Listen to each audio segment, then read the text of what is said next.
আশেপাশে মানুষের আমার সাথে অন্যায় করা দেখেও শুধুমাত্র সম্পর্ক রক্ষা করার জন্যই চুপ করে থেকেছি অনেক, কিন্তু পরবর্তীতে কি হয় জানেন, তারা এটাই ভেবে নেয় যে আপনার সাথে অন্যায় করা যায় আর আপনি এটা যোগ্য। আপনি যে তার অন্যায়তে কষ্ট পাচ্ছেন সে মোটেই বুঝতে পারে না। সেই মানুষগুলো শুধু বুঝে তারাই শুধু কষ্ট পায় আর অন্য কেউ কষ্ট পায় না। তাই বলে কি নিজের সাথে যখনই কোনো অন্যায় হবে তখনই প্রতিবাদ করবেন, যেন পরের বার অন্যায় করার সাহসটা না পায়। জীবনে আরেকটা কথা শিখে রাখেন, সেটা হচ্ছে কখনোই ভুল না হলে কারো কাছে ক্ষমা চাবেন না। এইটা আমার জীবন থেকে পাওয়া অনেক বড় শিক্ষা। আমার নিজের ভুল না হওয়া সত্ত্বেও অন্যের কাছে ক্ষমা চেয়েছি শুধুমাত্র সম্পর্ক রক্ষার জন্য, কিন্তু দিন শেষে কি পেয়েছি জানেন? দিন শেষে পেয়েছি অবহেলা। কারণ আপনি যখন ভুল করবেন না তারপর তার কাছে ক্ষমা চাবেন, তখন সে মনে করবে তার কোনো ভুলই ছিল না, অথচ তার সাথে সম্পর্ক রক্ষা করার জন্যই আপনি ক্ষমা চাচ্ছেন, যাতে সম্পর্কটা সুন্দর হয়, ভালো থাকে। যে মানুষটা আপনার ত্রুটি খুঁজে বেড়ায়, আপনার কথায় কথায় দোষ ধরে, সেই মানুষটা কখনোই আপনার আপন মানুষ না। কষ্টের বিষয় কি জানেন? আসলে এই আপন মানুষগুলোই আমাদের কষ্টের কারণ হয়ে দাঁড়ায়। অনেক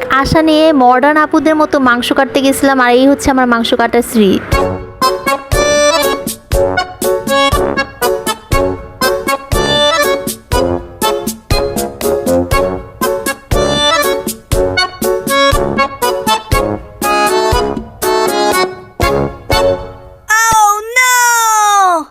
ফেল মারছি গাইস, আমার পক্ষে সম্ভব না ছুরি দিয়ে মাংস কাটা। আল্লাহ জানে, আমার কোনো দোষ নাই, ছুরির সব দোষ, মানে ছুরিতে ধার। আমি সেই আদিকালে মানুষের মতো বটি দিয়েই মাংস কাটতে পারি, এছাড়া আর কাটতে পারি না। কিন্তু 10ই মহরম আর আজকের দিনে কিন্তু অনেক ভালো ভালো খাবার খেতে হয়, তাই আজকে আমাদের বাসায় অনেক মজার মজার খাবার রান্না করতেছে। আজকে আমি কলিজা ভুনা করব, আর আমরা কলিজা ভুনা সবসময় একটু মাংস দিয়েই করি, তাহলে অনেক বেশি টেস্ট হয়। আর সাথে কিন্তু আমি অবশ্যই আলুটাকে ভেজে নেই, আলুটা ভেজে নিলে অনেক বেশি স্বাদ বেড়ে যায়। তোমরা কিন্তু অবশ্যই এটা ট্রাই করতে পারো। আম্মু সবসময় বলে মহরমের 10 তারিখে নাকি ভালো মন্দ সবকিছু খাওয়া উচিত। অনেকেই সেটা মানে না, তোমরা যদি মানতে পারো তাহলে অনেক বেশি ভালো হয়। কিন্তু অনেকেই সবচেয়ে বেশি পালন করে পয়লা বৈশাখটাকে, পয়লা বৈশাখে সবচেয়ে বেশি ভালো খাওয়ার চেষ্টা করে। ওইটা কিন্তু একটা বেদায়েত, ওইটা কিন্তু করা ঠিক না। তারপরেও তোমাদের যার যার ইচ্ছা, যেটা গুনাহ থেকে বেঁচে থাকাই ভালো। আর আমরা সবসময় মহরমের মাসে 2টা করে রোজা রাখি, আর যেদিন 10 তারিখ হয় সেদিন আমরা একটু ভালো খাওয়ার ট্রাই করি। আজকে শুধু কলিজা না, বাসায় কিন্তু পোলাও রান্না করা হয়েছিল, কারণ আজকে সবাই মিলে একসাথে ডিনার করব। আর মহরমের রোজা রেখে যে দোয়াটা করা হয়, ইনশাআল্লাহ আল্লাহ তাআলা সেই দোয়াটা নাকি কবুল করেন। মহরম মাসের একটা রোজাতেই কিন্তু